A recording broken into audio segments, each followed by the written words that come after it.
Cancer లక్షణాలు గురించి సింపుల్గా చెప్పాలంటే caution is a simple mnemonic. C అంటే changes in bowel and bladder habits, అంటే మలమూత్ర విసర్జనలో ఇటీవల మార్పులు వచ్చాయి. నేను చెప్పే సిమ్టమ్స్ ఏవి కూడా 3-4 వారాల కన్నా ఎక్కువ ఉంటేనే కంగారు పడాలి. ఒకసారి విరోచనలు ఇవ్వగానే నాకు ఏదో క్యాన్సర్ ఉందేమో, లూజ్ మోషన్స్ అని అనుకోవద్దు. సో మలమూత్ర విసర్జన మార్పులు అంటే ఎక్సెసివ్ కాన్స్టిపేషన్, మోషన్ అవ్వటం లేదు, లేక మోషన్లో బ్లడ్ పడుతుంది, మోషన్లో చీమ్ పడుతుంది, లేకుంటే నాకు తినబుద్ధి కావటం లేదు. So blood in the stool కానివ్వండి, బ్లడ్ ఇన్ ద యూరిన్లో కూడా బ్లడ్ పడినట్లయితే స్టోన్ వల్ల కూడా పడవచ్చు, బ్లాడర్ ఇన్ఫెక్షన్లో కూడా పడవచ్చు, ట్యూమర్లో కూడా బ్లడ్ పడవచ్చు. కరెక్ట్. సో కనుక anything which is there for 3 to 4 weeks మలమూత్ర విసర్జనలో ఇటీవల మార్పులు వచ్చాయి అంటే అది ఒక లక్షణంగా భావించవచ్చు. Okay. Then a sore which does not heal, అంటే మానని పుండు. శరీరంలో ఏ భాగంలో అయినా కూడా మానని పుండు ఉంటే నిర్లక్ష్యం చేయకూడదు. నొప్పి లేకపోయినా పర్వాలేదు, మానని పుండు ఉంటే వెంటనే డాక్టర్ని సంప్రదించాలి. దాని రాచపుండని ఊరికే అనలేదు.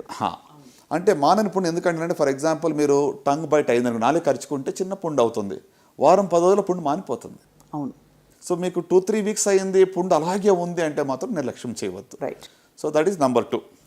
రైట్. తర్వాత యూ అంటే అన్యూజువల్ బ్లడ్ డిశ్చార్జ్, బ్లడ్ కానివ్వండి, వైట్ డిశ్చార్జ్ కానివ్వండి, లేకుంటే రక్తస్రావం కానీ ఎక్కువగా విన్నట్లయితే అది క్యాన్సర్ యొక్క సిమ్టమ్. అంటే వెజనల్ బ్లీడింగ్ కావచ్చు, అటు బ్లీడింగ్ పర్ రెక్టమ్ కావచ్చు, అన్యూజువల్గా వైట్ డిశ్చార్జ్ కానీ లేకుంటే రక్తస్రావం ఎక్కువగా అవుతున్నట్లయితే అది క్యాన్సర్ యొక్క లక్షణం. సో ఇక్కడ సార్ మెన్స్ట్రుయేషన్లో అన్యూజువల్ బ్లీడింగ్ అయ్యి మెనోపాజ్ తర్వాత తగ్గిపోయిందంటే అది పీసీఓడి తప్ప ఇంకోటి కాదు కదా సార్? డెఫినెట్లీ. ఇంకొకటి మీరు అడిగారు కదా, పోస్ట్ మెనోపాజల్ బ్లీడింగ్ అని వస్తే గిన never to neglect. So post menopausal బ్లీడింగ్లో యూటరిన్ క్యాన్సర్ ఉందా లేదా అని తెలుసుకోవడం చాలా ప్రాముఖ్యం. నెంబర్ 1 ఇంటెన్షన్ మాకు అదై ఉంటుంది. పోస్ట్ మెనోపాజల్ బ్లీడింగ్ అనేది అసలు డాక్టర్ నిర్లక్ష్యం చేయకూడదు, పేషెంట్ నిర్లక్ష్యం చేయకూడదు. రైట్. సో కనుక వైట్ డిశ్చార్జ్ కూడా ఎక్సెసివ్గా అయితే కూడా నిర్లక్ష్యం చేయకూడదు. So unusual discharge are bleeding is the third category of symptoms. Right. So next ఇప్పుడు మనకి CIU అయిపోయింది. T అంటే thickening or lump anywhere in the body. Okay. చాలా మందికి పుట్టుకతోనే చిన్న చిన్న గడ్డల బాడీలు చాలా ఉంటూ ఉంటాయి. లైపోమస్ అంటాము, లేకపోతే న్యూరోఫైబ్రోమస్ అంటాం. వాటి కోసం కంగారు పడక్కర్లేదు. ఇటీవల గడ్డ ఏర్పడింది, నాకు నొప్పి లేదు కానీ ఆ గడ్డ సైజు పెరుగుతూ ఉంది అంటే మాత్రం నిర్లక్ష్యం చేయకూడదు.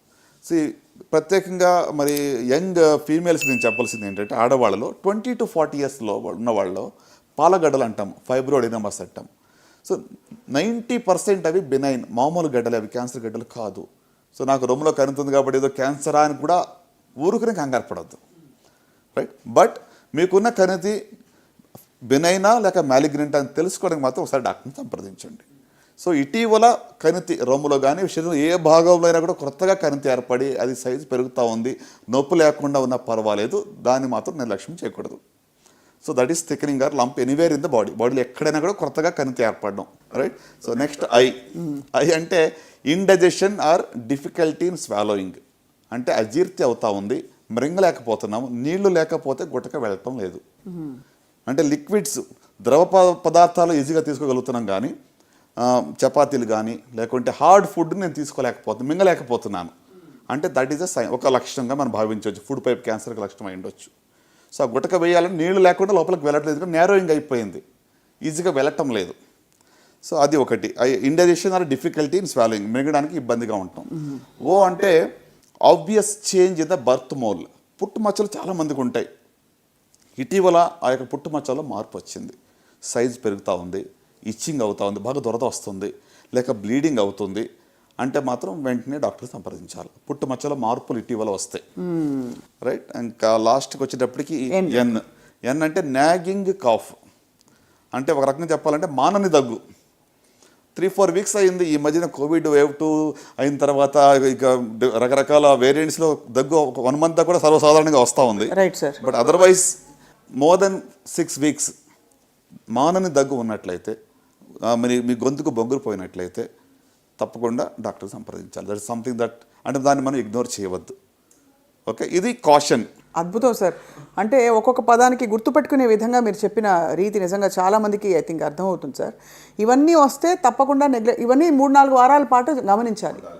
అంటే నేను ఇంకొక మాట ఇక్కడ మీతో చెప్పాలి. ఈ కాషన్ అన్ని గుర్తుపెట్టుకుని రోజు ఈ కాషన్లో ఉన్నాయని నాకు ఉన్నాయని కంగారు పడకుండా ఒకవేళ ఇంకా సింపుల్గా నాకు తెలియాలని ఆశ ఉంటే, ఇటీవల నా శరీరంలో ఏదో తేడాగా ఉంది, తెలియని వెయిట్ లాస్ ఉంది. లాస్ట్ 3 monthsలో నేను మోర్ దెన్ 10% వెయిట్ లాస్ అయ్యాను. ఆకలి లేదు అనేది జనరల్ సిమ్టమ్స్. అంటే మన శరీరము మనతో మాట్లాడుతుంది. Correct. Your body is talking to you. Listen to so me listen to your body. Simple.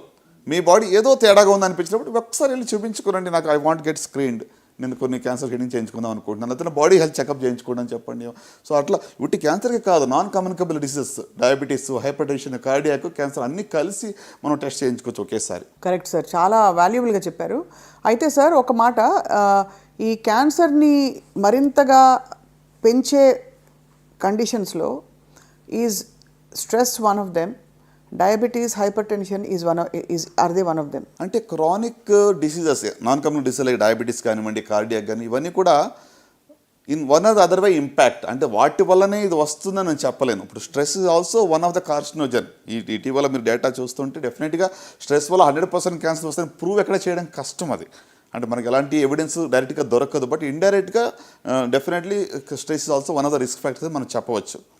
So అలాగనే ఇప్పుడు క్రానిక్ అదర్ డిసీజెస్ లైక్ డయాబెటీస్లో ఇమ్యూనిటీ లో ఉంటుంది, షుగర్ లెవెల్స్ ఆర్ హై ఉంటున్నాయి.